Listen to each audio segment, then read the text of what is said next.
Okay, I'm going to make a few introductory remarks of my own here. As I said, the oldest poem that I have that I feel worth keeping is from 1964, the year I was opened in Subud. And that's in that printed copy, as I mentioned, the Remembrance of Things Past. I don't write a whole lot of poems. They come when they come.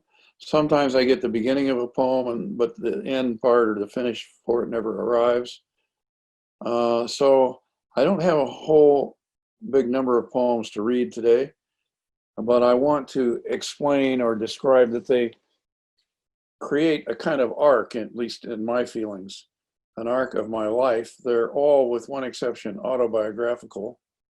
There's only one which is the longest among them here today, which looks at some of what's went on in the wider world.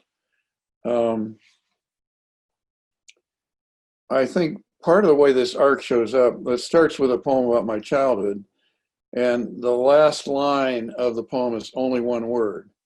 And when I get to the final poem, which is much more celebratory, the last line is only two words. I seem to like to end my poems with a whimper and not a bang or something. Anyway, well, that doesn't sound very apt, does it? Okay, so I guess I'll begin here. I should say, just to warn you, I find in my old age I'm getting sentimental, and I get weepy sometimes, and I sometimes choke up much more than I ever used to, and that's okay with me, but I hope I don't when I read. I rehearsed a couple times with my wife last night, and that became a little bit of a problem. But I'm going to try to hold the emotional line within myself. I was surprised at the impact reading these poems had on me. I did not expect that. This one is called Fall. My life turns and turns through days past counting. Piled thick like fallen leaves I thought I'd burned.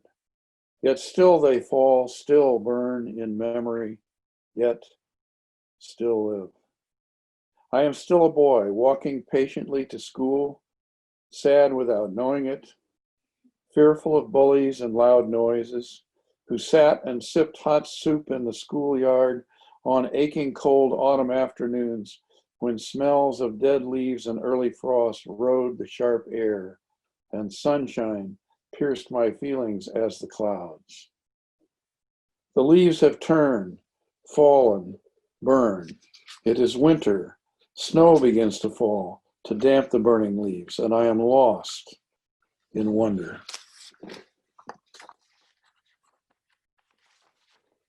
And now the wind burns in memory as I slip through silent blind flakes, sledding down steep snow-swept streets to lose myself in the darkness that looms between lampposts.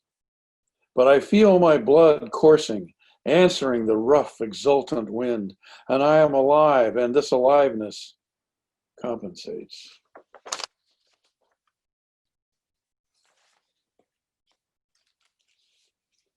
Here's a short one.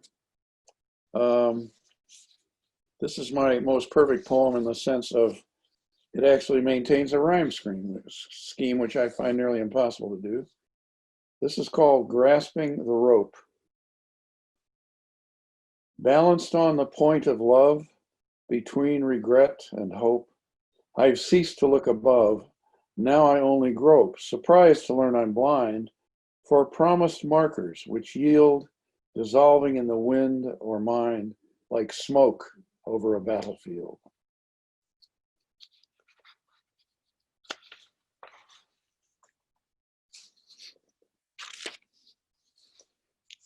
The next one was written in honor of my first father-in-law, the father of my ex-wife. She is Swedish, by the way. And he died in 1983, and this poem I wrote early the following year. For my father-in-law, Karsten Simonson, 1923 to 1983. Do we leave only artifacts? Did your words congeal even as you wrote? Do mine? Or is it that I can't make the effort of spirit it would take to call you back? I would not call you back. I only wish to feel your presence. One more time. You've gone too far away. Your words on paper aren't alive as your voice once was. Is it your fault or mine? Oh, but you played Bach on the organ at our wedding. Only music, most time-bound of arts, reanimated by musicians, transcends time and speaks to me of you as if no time is ever lost.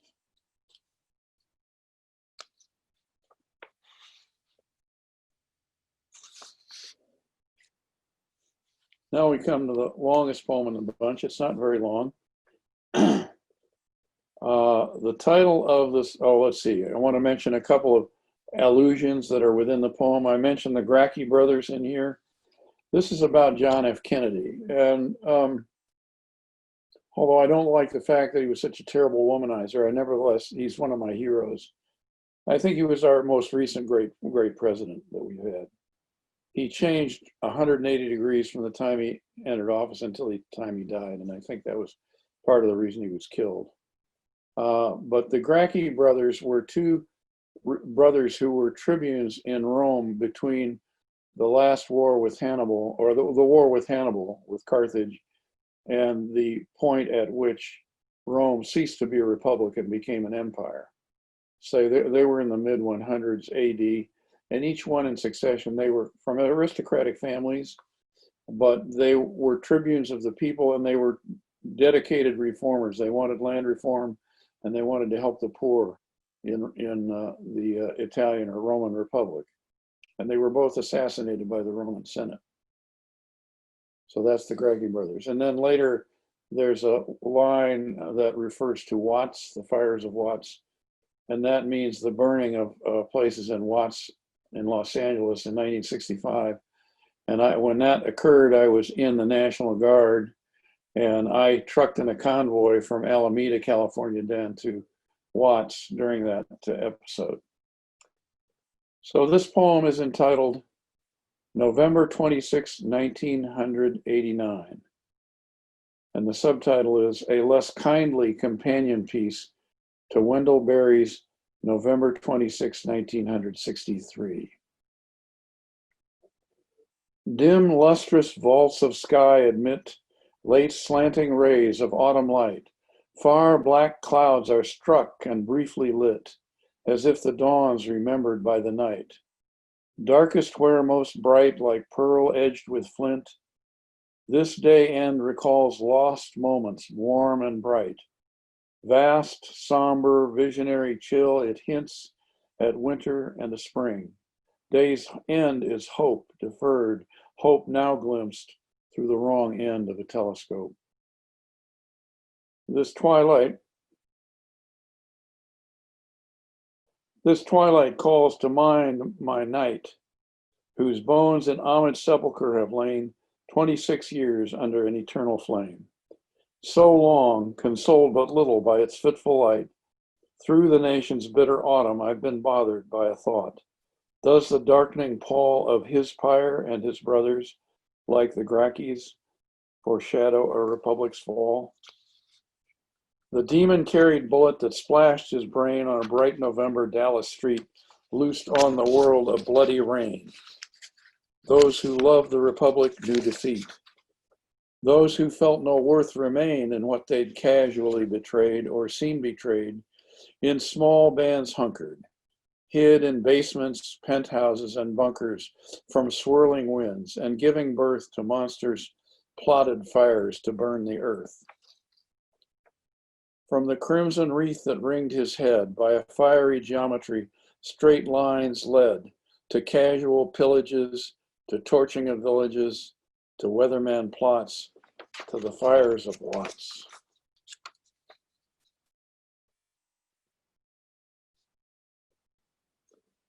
My someday son, almost father, my ever unaging elder brother,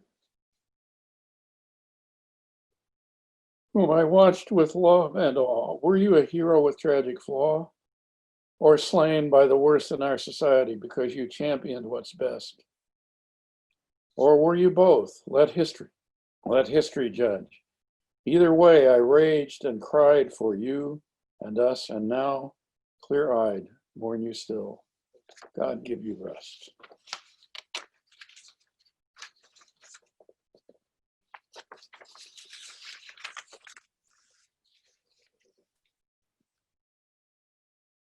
I want to tell a little story about this next one. I wrote it in 1992. It's about my first marriage and its dissolution. And in 1993, I had the opportunity to spend a week in the Mendocino woods with Robert Bly and leaders in the men's movement, which I passed myself off as, I'm not sure who it was, but who gathered there from all across the country. And those who wished had an opportunity to read some poems. And I read a few of mine, including this one. And after my reading was over, a man came to me who said he had been sitting right next to Robert Bly, and that when Robert Bly had heard this poem, he said, "Now that's good." So to me, that's high praise. Remembering a dream, and by the way, this is based on an actual dream I had. Remembering a dream. Ancestral Viking seas of ice receded for a time. The warmth of your natural body, God's gift to your life, melted my ancient rhyme. We made a farm and went about our human occupation for a while, husbanding our little flock. Now grown, they're truer than we could have known. We had 17 seasons of a thaw, more or less. Then the sea returned.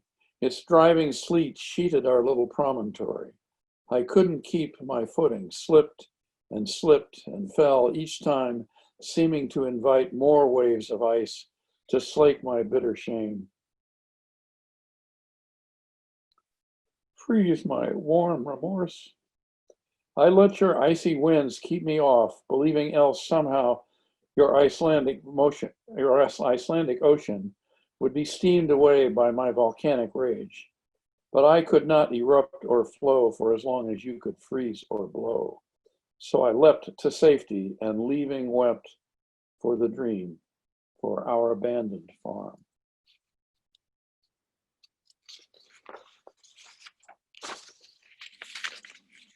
Well, after this, things start to lighten up a little bit.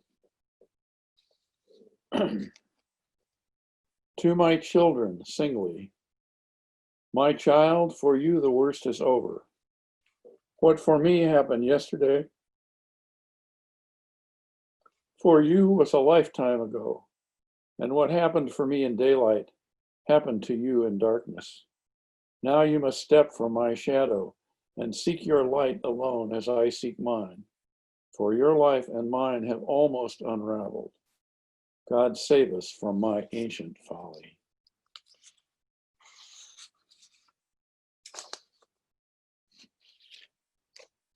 Now things lighten up considerably. This is a poem that I wrote as a kind of fantasy recollection of the first young woman I was ever in love with, many, many years ago.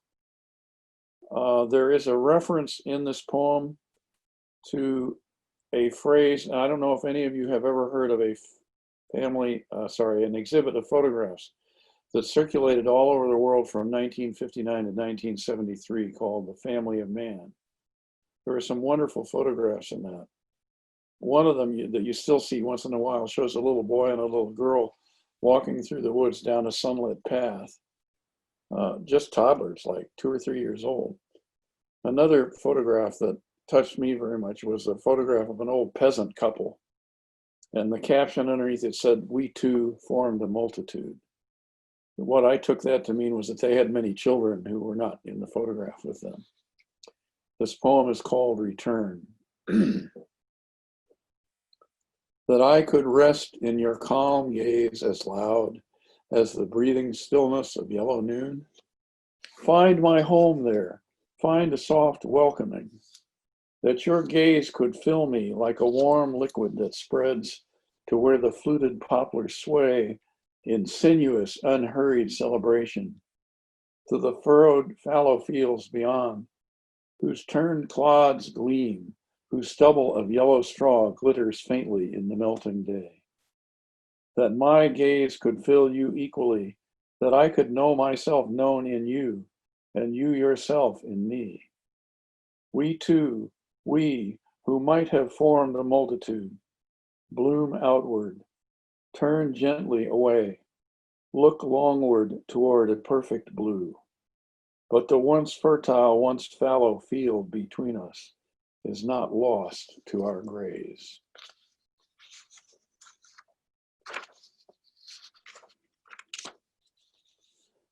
This is a very short one.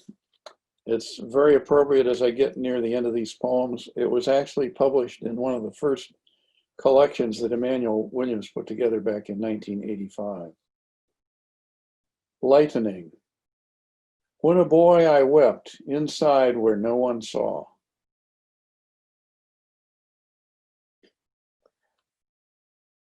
When a man I wept, first for sorrow, then for joy. Then I laughed, for God let go much that I had kept.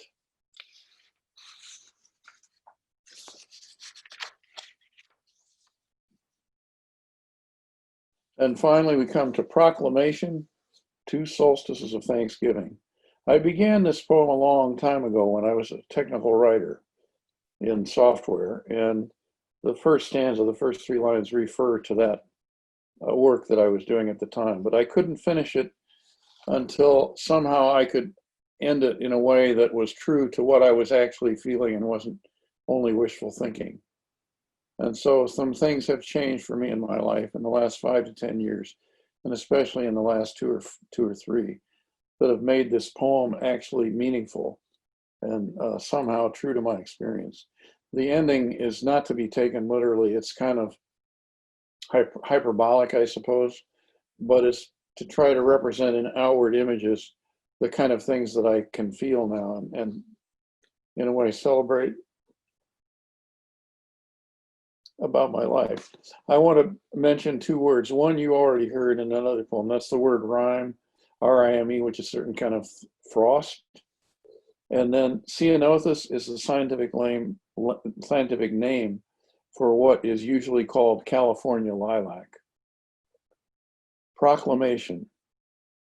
In midst of winter, safe in my windowless cell, where I worked my trade of wooden words, a sudden odor of lilacs. Spring breaks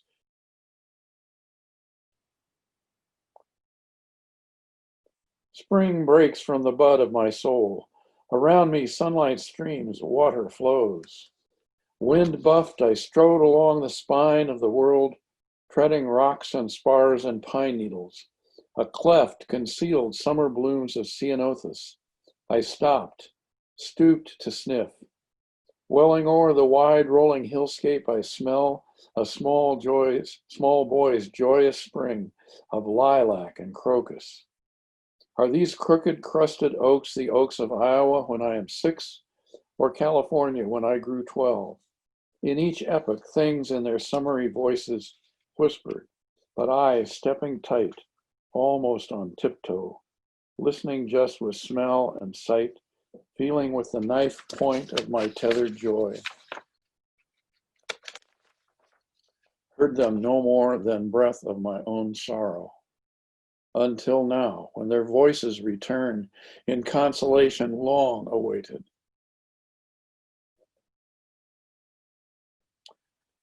Now, so much feeling cannot be contained. I sob for sorrow assuaged, abated, quiver, amazed by gratitude. Glimmering, I dance among brightening spires, stride abroad the shining rim, the glittering rime and green rind of this great, grim world, through hours and yet years. And all returns, all is justified. In that still moment, my still sleeping life woke and went forth. Everything I'd given up or wished for is mine. it. Sorry, I got a little weepy and all that. I guess the effect these poems have on me tells me that they're true to my own life experience.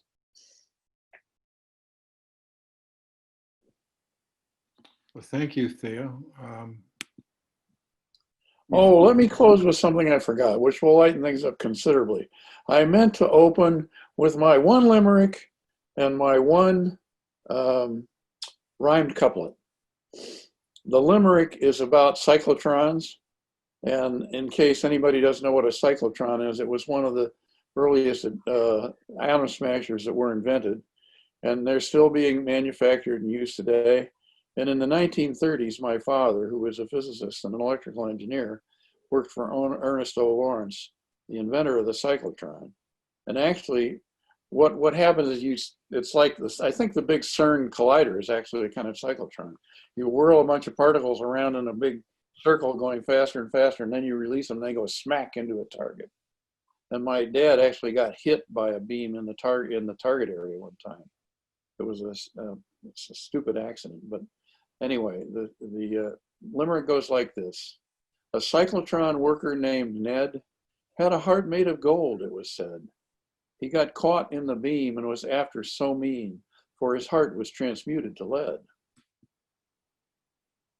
And then Paul Nelson assured me that my little two-rhymed couplet will not offend anybody in spite of the fact it's got a dirty word in it. But let me tell you that my model for this is not Alexander Pope, it's Jonathan Swift. Were I a poet, I'd pen a sonnet, how all the world's a turd and we the maggots on it. Well, there, that's it. Okay, well, thank you very much for that last rhyming couplet. Okay, well, I must say that I found your poetry personally, Theo, intensely personal. You have a real gift. You may not have a huge output, but the kind of phrasing, the imagery is arresting. The knife point of my tethered joy. Some of your phrases really do catch me and make me force me to pay attention. So thank you very much for that. So we can now move to questions from everybody who's here. The way it works is you simply just raise your hand and we'll acknowledge you in turn. Don't worry if you don't get acknowledged right away. Everybody will get a chance to talk and ask Theo questions. And to unmute yourself, since I can't unmute you, is you have to move your cursor to the bottom left of your Zoom screen, and the little symbols at the bottom will pop up, and you'll see unmute. So if you can do that, we're in good shape, and we're ready to take questions, folks, or comments. Does anybody have anything they want? Comments are welcome.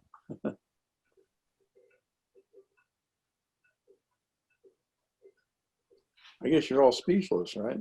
I think Halima Polk is poking up her hand there. Hi, Halima. Do you want to say something? Hi. Yes, of course. Theodore, thank you so much. I was very moved by these poems. And one of the poems I didn't get, and I think it was about your marriage. And at the very end, it was like, God saves us, or maybe it's God saves me from my ancient folly. Well, that was the one my children. God save us from my ancient folly. By ancient meaning when my children were little and I wasn't such a great father. I was okay as a father, but I was terrible as a husband. So there you have it. And then, I agree with Andrew. You have a nice gift for phrasing. So I like this phrase, the wrong end of the telescope. That was in one of your earlier poems. Yeah. But thanks a lot. Thank you. It's nice to see people break down. That was nice. Yeah, it's fine. Well, thank you. That relieves me. My wife was concerned last night that it would embarrass you or bother you or something. And I tried to keep it under control, but well, as I say, these poems have an impact. I didn't expect that. I really didn't. But reading them aloud is different from just reading them silently. Yeah. And Leanna wants to say something. Hi, Leanna. Are you unmuted? I don't think you are. No, you're not. There you are. Very good. Yes, Theo, I really enjoyed these very much, and because we're on a couple other, situations online, I like getting to know you so much more deeply. You really do share so much of yourself through the poems. Like that's where I look at poetry, go, would I be brave enough? And I'm not sure I would be, but I was very moved. And your phrases are really extraordinary. You've gone too far away. That really describes. It touches me for a lot of people in one's life that have gone too far away, either through passing or just have. And the very first poem had all, I was wondering if all the poems would have that. It had all the senses. You were talking about what you smelt and saw and felt as you were walking along. It was very rich, those images. They were nature images. Yeah.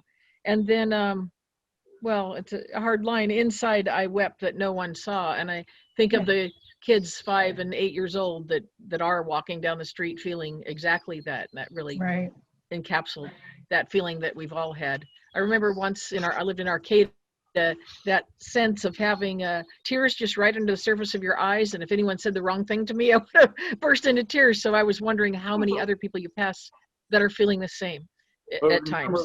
Remember the line, sad without knowing it. I didn't know I was sad. Yeah, as a little, you said, you were 5 or 7, yeah. The sipping hot in the schoolyard goes back to a kid that I used to sit outside and share lunch with in elementary school in Cedar Rapids. And my mom would often fix me a thermos full of hot tomato soup, Campbell's tomato soup, which I love, still do. And he took to calling me hot tomato soup after a while. That became my nickname with him. I pictured you sitting alone kind of over by a tree drinking your soup, or were you? Well, anyway, that could have too. That happened at times. There was something about that image. Also, they said it was also questions. I'd be interested on what occasion you got to meet Robert Bly. What were you in a poetry circle? Why did that occur? Yeah, I explained it briefly, but it went by fast. He's 93 years old now. He was in the late 80s and through most of the 90s, I guess, a leader in what's some people call the men's movement in this country, which is kind of an answer to the women's movement. Mm-hmm. I'll never forget a book I read called Knights Without Armor that had a certain line in it about men that said, women have 3 choices in life. They can have children, they can have a career, or they can have both. Men have 3 choices too. They can work, or they can work. That's right. And that's kind of how it's been for men, Yeah. We are hemmed in or limited, or I don't know how to put it, held in place also in many ways. And that was a meeting of leaders from all across the country. Some of them were very impressive in the men's movement at that time in 1993. And we were offered the chance to read our poems. And I read that poem about my marriage at that time. And Robert Bly liked it. So what can I say? Some people say he's the greatest living American poet. I don't know whether he is or not, but could be, I guess. I thought you were. No. Was he the fire in the belly guy? He wrote a poem and had a movement about fire in the belly, and it was about men and their angst and their, no, maybe not him. Oh yeah, that's right. I read that book. Yeah. And he wrote a wonderful book working through a myth about John, I forget. Does anybody remember that? Hi, Theo. It's Iron John. The story of Iron John, yeah. That's right. Very powerful book. Yes. It meant a lot to me when I read it. Thank you. This is a very rich experience. I'm glad to hear your poems. Cecilia Waddy, I want to say hi. For some reason, you're in the center of my screen the whole time. So, and I didn't say hi at the beginning, so hi. Oh, you have to unmute. Hang on. Yes, good morning. Thank you very much. I was deeply touched by your poems and also by your reaction while you're reading them. And also I looked up the history or the family of man photos. Mm. Yeah. I We looked used to them have up. them. Yeah. And that's something that I don't know when they were first done. Was that in the 50s or 60s? 58 or 59 is when the collection Yeah. was first put together, and then it Yeah, went for about 13, 14, 15 years. I around. remember it. Yeah, because I'm a kind of near your vintage, so I Like me. in about 45 months I'll be 80. Wow. That's about how long I'll be 80, yeah, approximately. If Oh, I I'll be make it. 79 in January. Yeah, no, I'm a bit behind you, but never mind. I remember that. And I lived in a place where there was no television to distract. So Ah, in those years, we read a lot. Yeah. And well, the English class in my senior year of high school that I shared with my friend Hugh, who's here, our teacher, Craig Vidito, took us to this Family of Man exhibit in San Francisco. That was one of our field trips he did. fantastic. Yeah. Yeah. So there's so much to reflect on, and what I'm looking forward to is if the International ever gets to publish a selected few of each of the readers' poems, that would be nice to read them again too. Yeah. Thank you. Yes. A couple of them Yes. have been published, again by Emmanuel Williams, besides the one I mentioned. And I still need to go back and see many of them that I didn't see because I was a little slow in waking up to the fact that these were happening. They're amazing. They're absolutely Yeah. wonderful. Yeah. And it's been very nice to meet these people, like from Australia and England, and people that you might never meet or know, and then you get this very intimate, profound, like one-on-one connection with people. It's wonderful. It's a wonderful series, and I'm so happy it's on YouTube because it can also be public and yeah. If you don't mind, Theo, I just wanted to ask you about that intensely personal poem about the dissolution of your first marriage. Thank you very much for sharing that. That's very brave. It takes a lot of courage. But have you shared it? I get from your caution about actually publishing it that you really haven't shared it that much or that widely. Not too widely, no. Yeah. So was this a part of your own process, as they'd say, in terms of coming to terms with what happened with the breakup and the end of the marriage?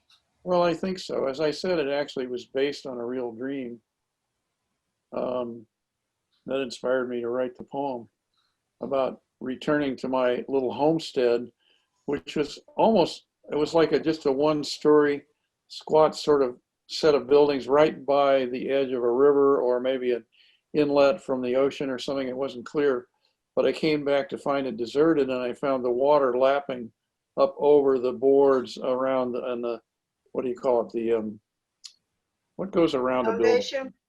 Yeah. What? Foundation?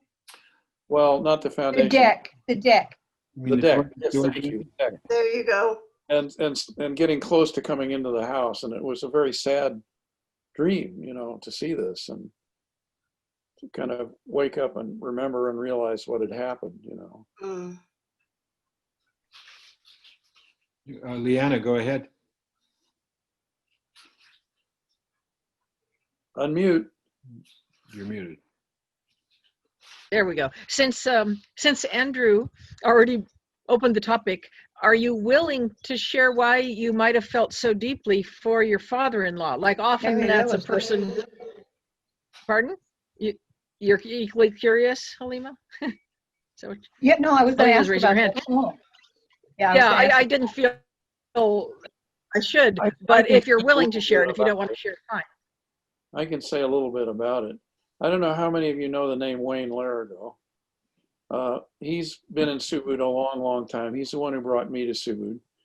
And I first met my father-in-law in his house in Palo Alto in 1968. He had come over from Sweden and he was looking into the possibility of emigrating here with his family, which he later did. Now, he was opened in Oslo in 1960 by, Bennett? everybody knows who I'm about, the Bennett. name I'm about to say if I say it, and I can't think who it is. Not The guy Bennett. from Norway. Huh? Oh, was Karsten? it Raphael? No, No, he's in Karsten? Seattle. Rookman Leideke? Rookman? No. Okay. Oh, Ah, that's it. God, I'm getting That's so bad with names anymore. My brain's getting old and tired. What can I say? Hallstein Strauberg Oh, Right. okay, opened okay. my father-in-law in Oslo in 1960.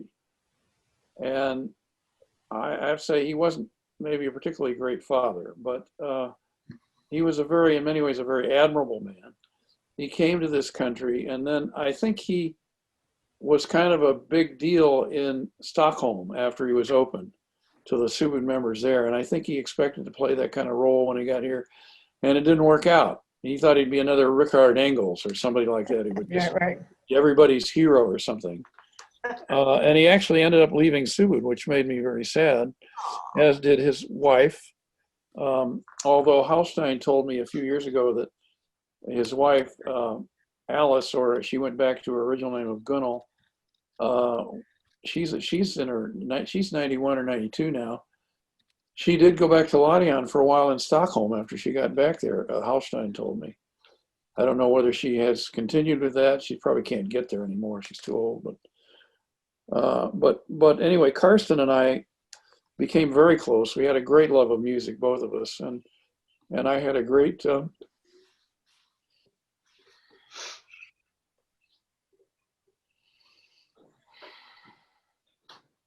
love and admiration for him, and I think that he had that same love and respect for me. And in some ways, he was more like a father to me than my own father. My own father was really pretty much absent from the family in emotional terms.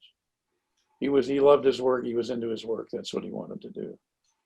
He was the great scientist and all that stuff.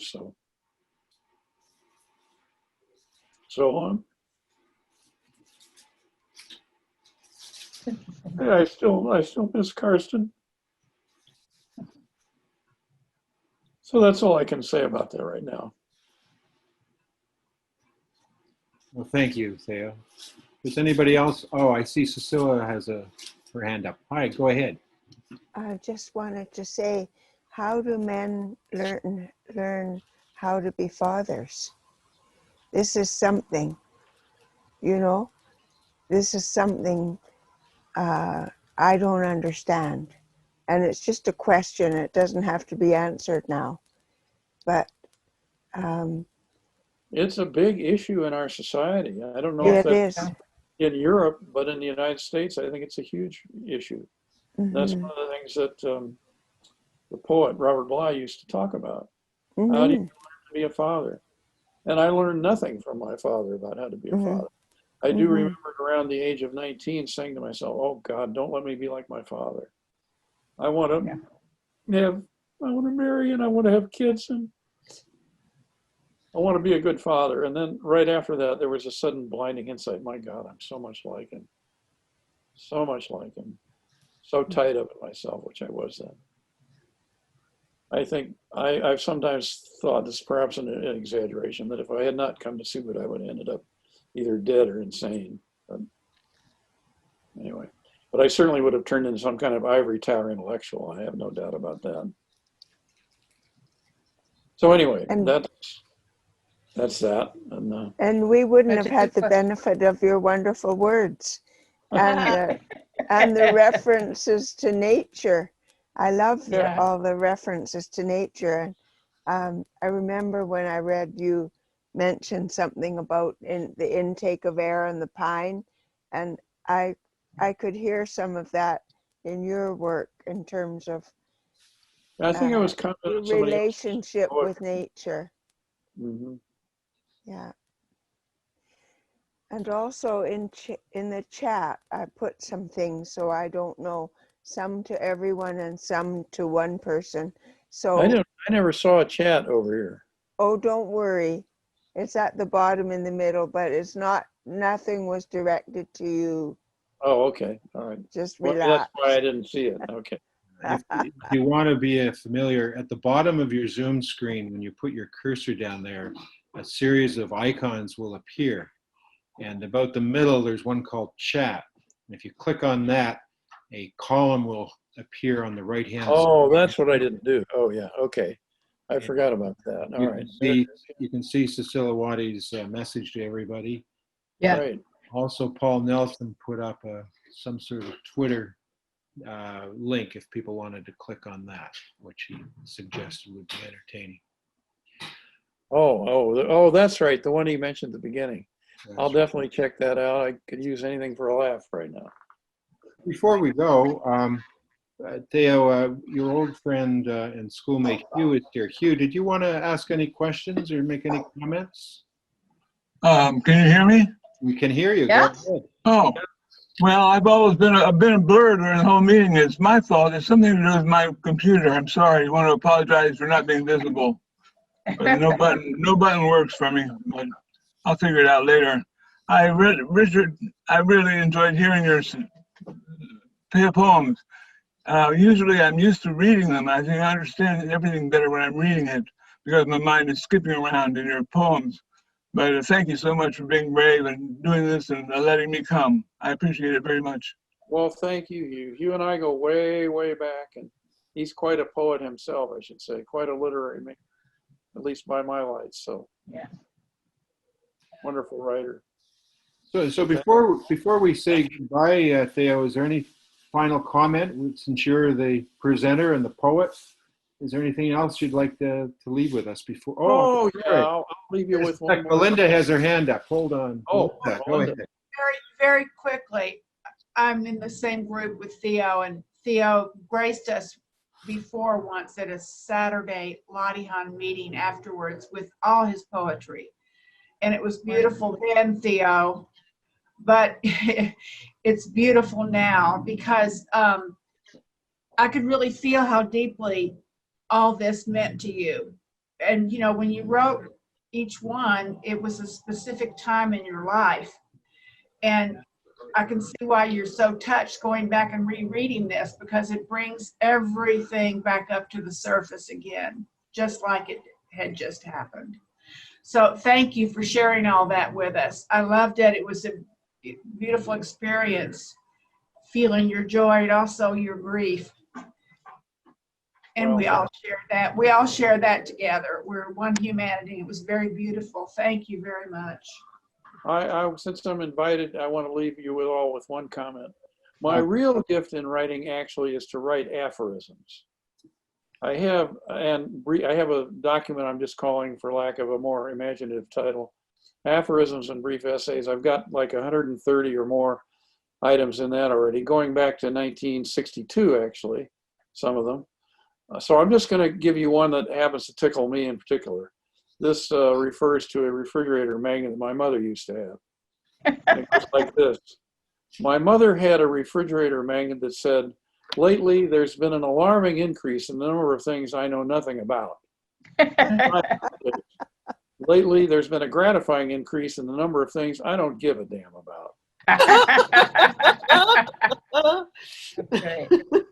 I like the latter, and I did. My gift is aphorisms, not so much poems. Well, I'd beg to disagree, but yes, thank you for sharing. These are very present poems. And I wanted to say, I am just so happy that poetry is still alive with community college students, with young people.